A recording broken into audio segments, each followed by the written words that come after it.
Hello दोस्तों, welcome back to my channel. काफ़ी दिनों से कोई भी वीडियो नहीं डाला था, लेकिन आज मैं आपके साथ शेयर करने वाली हूँ हैरी पॉटर का फैन फिक्शन। आई होप आपको इसकी स्टोरी पसंद आएगी, जैसे ही आपको हैरी पॉटर का सीरीज़ पसंद आया है। और मुझे ज़रूर बताना कि कौन कौन हैरी पॉटर के फ़ैन भी हैं, क्योंकि मुझे तो इस मूवी की हर एक सीरीज़ बहुत ही ज़्यादा पसंद आई, खास करके थर्ड सीरीज़। इस फैन फिक्शन में हैरी पास में चला जाता है। वो उसी समय में जाता है जब वो हॉगवर्ट्स भी नहीं गया था। अब आगे क्या होगा, चलिए इस स्टोरी को सुनकर जाने। चैप्टर 1 की शुरुआत होती है। कोई जोर जोर से चिल्लाते हुए कहता है, उठ जाओ जल्दी से। और जैसे ही हैरी पॉटर ने घबराकर अपनी आंखें खोली, दरवाजे पर खटखट की तेज आवाज गूंज उठी। हैरी ने धीरे से अपनी छड़ी लेने के लिए तकिए के नीचे हाथ डाला, लेकिन उसे कुछ नहीं मिला। ये देखकर वो चौंक गया और जैसे ही उसने अपना हाथ उठाया, उसने देखा कि वो बहुत कमज़ोर हो गया था। उसे कुछ समझ नहीं आ रहा था और उसके दिमाग में सिर्फ एक बात चल रही थी कि ये क्या चल रहा है। जब उसने चारों ओर देखा और महसूस किया कि वो एक छोटी से भी छोटी जगह पर था, जो देखकर हैरी घबरा जाता है। अब सीढ़ियों के नीचे डर्सली की अलमारी थी, जो हैरी का कमरा है। ये देखकर वो घबरा जाता है और सोचता है, काफी लंबा समय हो गया, मैं तो इसे भूल ही गया था। क्या ही हो सकता है कि मैं 1991 में वापस आ गया हूँ। तभी एक तीखी आवाज़ चिल्लाते हुए उससे कहती है, उठ जाओ। जो सुनकर हैरी अपने ख्यालों से बाहर आ जाता है और उसे पता चलता है कि ये आवाज़ उसकी आंट पेटूनिया की थी। उसने पिछले 6 सालों से अपनी आंट पेटूनिया की आवाज़ नहीं सुनी थी और वो लगभग डर्सली को तो भूल ही गया था। अब हैरी उठ जाता है और उस छोटे से कमरे को अच्छे से देखने लगता है, लेकिन उसे अजीब लगता है और वो सोचता है कि ये कमरा हॉगवर्ट्स के कमरे से छोटा है, क्योंकि जब हैरी छोटा था तो उसे हॉगवर्ट्स नामक एक स्कूल से एडमिशन का इनविटेशन आया था, जिसे उसने एक्सेप्ट कर लिया था। उसके बाद वो हॉगवर्ट्स चला गया और वहीं पर उसने 6 सालों तक पढ़ाई की और रहा, जहां वो लोगों से भी घुलने मिलने लगा था। अब हैरी अपने तकिए के पास रखा हुआ चश्मा उठाता है और उसे पहनकर कमरे से बाहर निकलता है। बाहर निकलते ही उसे पता चलता है कि उसकी आंट पेटूनिया पहले ही जा चुकी थी। तभी उसे किचन से तेज बदबू आती है, जिसका पीछा करते हुए वो किचन तक पहुंचता है। वहां जाते ही वो देखता है कि ये बदबू एक गंदे सिंक से आ रही थी। हैरी देखता है कि डडली पहले से ही खाने के टेबल पर खाना खा रहा है और उसे अजीब भी लगता है कि कैसे इतनी तेज बदबू में डडली खाना खा रहा है।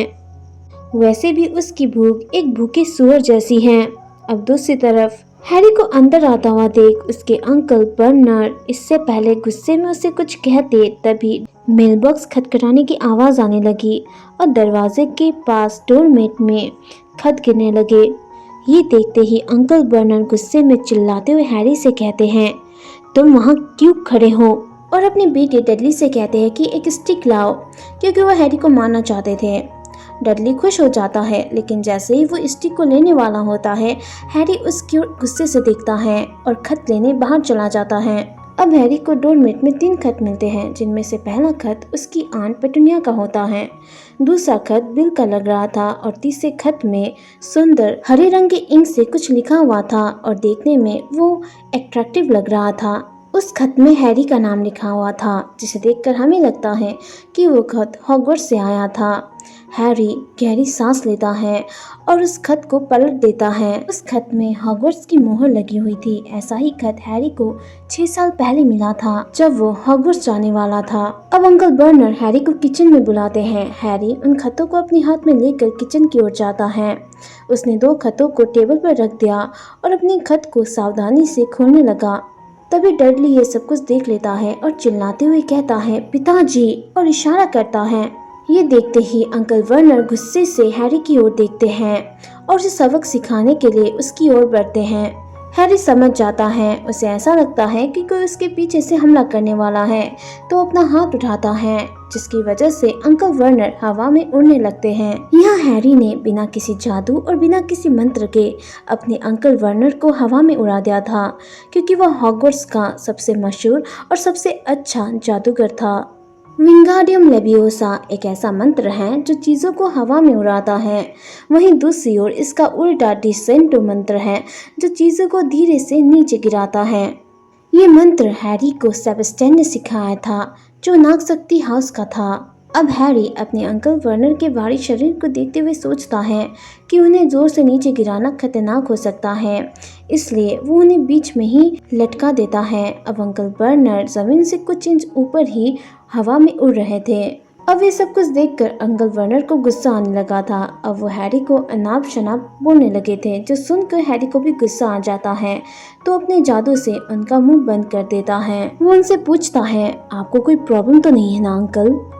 तभी आंट पिटूनिया तीखी आवाज में हैरी से पूछती है, तुमने ये जादू कैसे किया?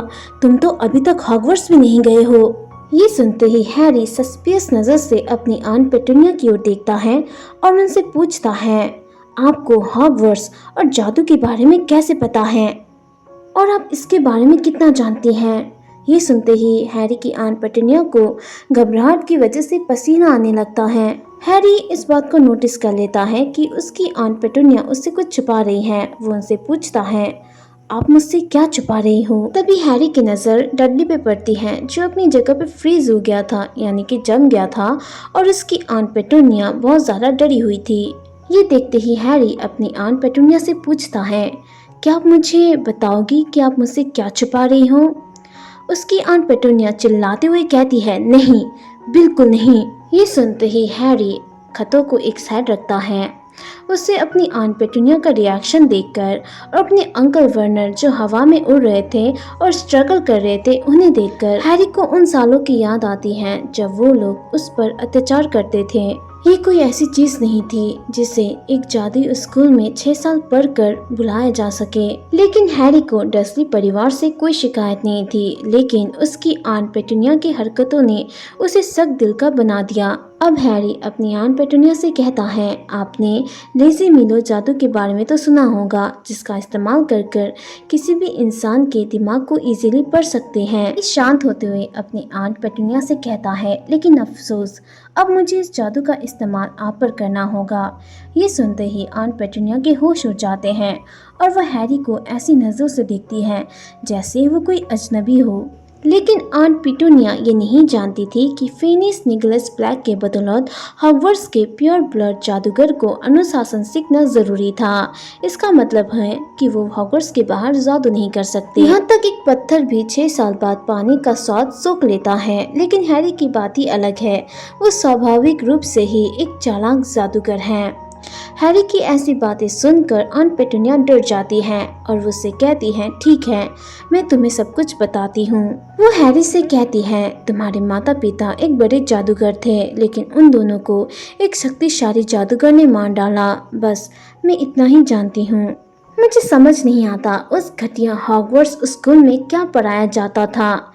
ये सुनते ही हैरी उनसे कहता है, तो इसका मतलब आप विच नहीं हो। ये सुनते ही आंट पेटूनिया को बहुत ज़्यादा गुस्सा आता है, लेकिन वो कुछ नहीं कर पाती। अब हैरी अपनी आंट पेटूनिया को थैंक्स कहता है उन्हें सब कुछ बताने के लिए और अपने अंकल वर्नर को भी अपने जादू से आज़ाद कर देता है और अपने कमरे की ओर चला जाता है। कमरे में आते ही हैरी अपना खत खोलता है, जिसे देखकर वो शॉक्ड हो जाता है और हॉगवर्ट्स के हेडमास्टर फिनियस निकोलस ब्लैक को याद करता है और सोचता है, क्या फिनियस निकोलस ब्लैक मर चुके हैं? और दोस्तों, इसी के साथ चैप्टर 1 का यहीं पे एंड हो जाता है। अगर आपको ये हैरी पॉटर का फैन फिक्शन पसंद आया है ना, तो इसके नेक्स्ट पार्ट के नीचे कमेंट में यस कर दीजिएगा। तब तक के लिए टाटा बाय बाय और चैनल को सब्सक्राइब करना मत भूलिएगा।